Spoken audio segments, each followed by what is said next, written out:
How you feeling today? Feeling excited. I think the residents spoke. We are here to make a change, and now it's time to move forward. Have you heard from Tiffany? Has she conceded? Has she said she accepts the results to you yet? I have not heard anything from former Mayor Henyard, so right now I just think we have to focus on the village. That's what we've been doing, and we're going to continue to do. So we met with some residents early this morning, and they had some things they wanted to focus on for the future. One of them being having Village Hall open to them, as normal, so they can use it as a normal Village Hall, not just a little area sectioned off. They also talked about business licenses and having code enforcement. All those things. Do you think you'd be tackling those? Oh, we absolutely will. We've had conversations as recent as this morning on what it'll take for us to make sure we can get the Village Hall open. In terms of business license, the board has already taken steps to issue business license within the past 3 months. So that's something that we've already tackled when we talked about changing the narrative and taking us in a new direction. We've already put things in place that are going to make us a better community. We've issued over 23 business licenses. We have ordinances that'll allow us to do the liquor licenses so we can stop all these senseless lawsuits. When you look back over the past couple of years, what's been the most challenging for you? The most challenging has been the frustration when you have a resident call you and you're not able to help them. Because residents they elect us for us to be able to have services, give them what they've looked for, and with the divisive nature of the last administration, we really couldn't have access to communicate with the employees, and they are hardworking individuals that want to help the residents, but they're given directives that don't serve the community. And as an elected official, we're trying to further that and give the employees and the residents comfort that we're going to do the right thing. That wasn't happening in the last administration. Was it hard for you to even get just any business accomplished? It seemed like, you come to the meetings. It didn't seem like you were able to get things accomplished. Was that hard for you also? Extremely difficult. And I think you're being polite by saying it seemed like. It was exactly what it looked like. However, it became important for the board that we fight for transparency and we hold the administration accountable. We really wanted to progress the community. That was the goal 4 years ago. And quickly, our job shifted to being the protectors of the purse or trying to reduce the damage. And we've done that the best we can with the assistance of your network and other networks and other YouTubers. The transparency part became to the forefront. I think that we've given a good education, although one that we didn't want to the public, and how politics or the importance of transparency in politics, how government operates. And now we're ready to take that to the next level and really show that Dalton is about service. And that's what I heard a lot yesterday, doing some exit polling. A lot of voters were talking about transparency. Transparency kept coming up, transparency. How do you give them that moving forward? We've already started that as well. We already revitalized our website. We've posted a lot of information on the website, and that helps us from two standpoints. One, of course, the residents can have it right at their fingertips, which makes it really, really convenient. The second part is it reduces the number of FOIAs that comes in, which reduces the work on the staff, and they can focus on more critical things. I hate to go back to the meetings, but in some of the meetings, sometimes there would be bickering. You tended to stay away from all of that. Would that be true? I tried my hardest. Yeah, every once in a while, there's comments that are made, so I feel like we all became a part of it. I think it started with the leader and a bad agenda or an agenda that was geared towards fighting. But I tried my hardest to stay out of that. I was trustee for 8 years. And one of the biggest complaints, even for the last 12 years, was the back and forth.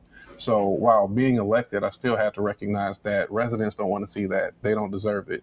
And try to pick the moments where things were critical to say. And if it wasn't critical to say, I wouldn't speak on it. And also making all of my comments directed at the residents and not at an individual that's trying to cause chaos. Were there at times residents, were they disrespected or treated in a way that they shouldn't have been at some of these meetings? Oh, absolutely. They were disrespected with the doors being locked. With not having access to their own village hall, they were disrespected with not being able to make it into board meetings. They were disrespected with the police standing over their shoulders in a military fashion. And it was also the help of the residents. I have to compliment them that assisted with us changing the meeting over to the Park District and getting that ruling with the Attorney General's office that this space is unfit.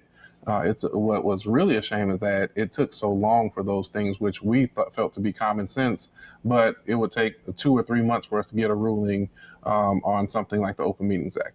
Or some of our court cases, in particular in the early days, would take years to come to a conclusion over a 5-page ordinance.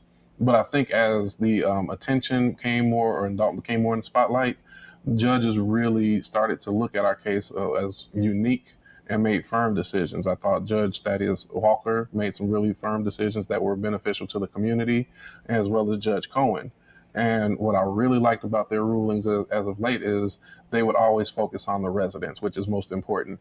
It was not about did the board do this or did the mayor do it, what's best for the residents. And that's how we tailored our ordinances, is to make sure that we're doing what's in the community's best interest. And that's why we got a lot of favorable decisions. You were trustee for 8 years. Yes. Was it hard for you to make the decision to become or run for mayor? It's an honor to make the decision to run for mayor. An honor that the residents felt that, on the surface, began to say, we feel that you can be the mayor. Additionally, to get that vote of confidence from my colleagues on the board that they feel I would be the person. It's humbling, it's honor, it's a responsibility, and it's one that we don't take lightly. It's a big challenge, though. It's a huge challenge, but it's been a huge challenge for the last 4 years. Many people have seen it. It's been well documented, dealing with verbal lashings and somebody who's not telling the truth to the residents and making sure that the word gets out there.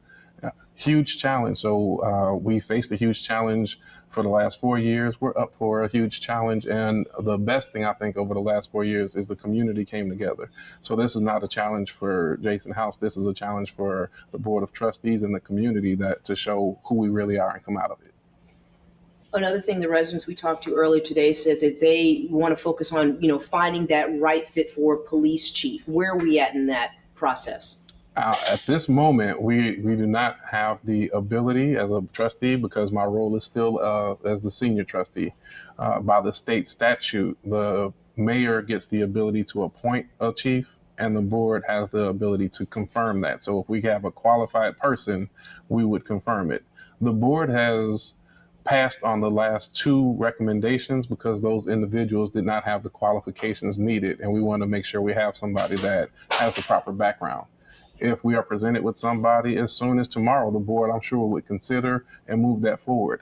We've never done anything to hold progress. We've always made sure that we moved at the speed of thoroughness. What do you say to residents when they want to know, will they be listened to?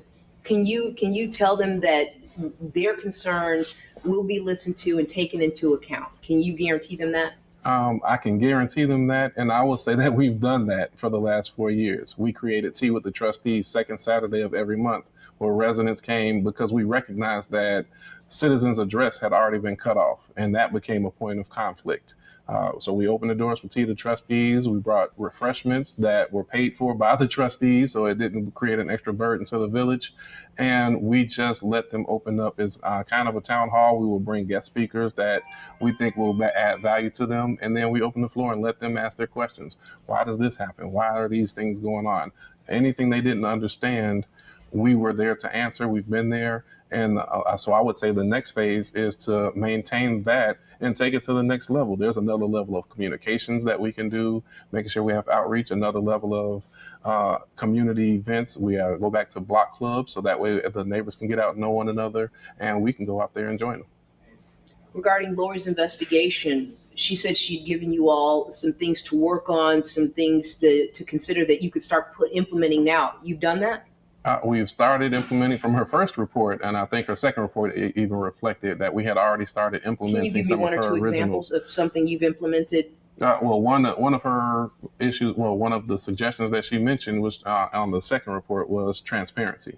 And as I mentioned before, the website has already been up, posting ordinances, posting documents.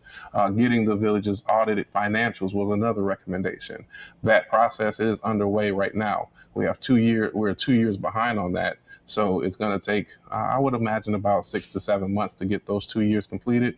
But that is well documented and underway. So we've begun implementing that, and there's many other changes that we see necessary, and those will move forward too. Can you right this ship? We will right this ship. That's our job. That's our responsibility. So absolutely. Can you get Dalton back to good government? Dalton will be excellent government, and it is an excellent community.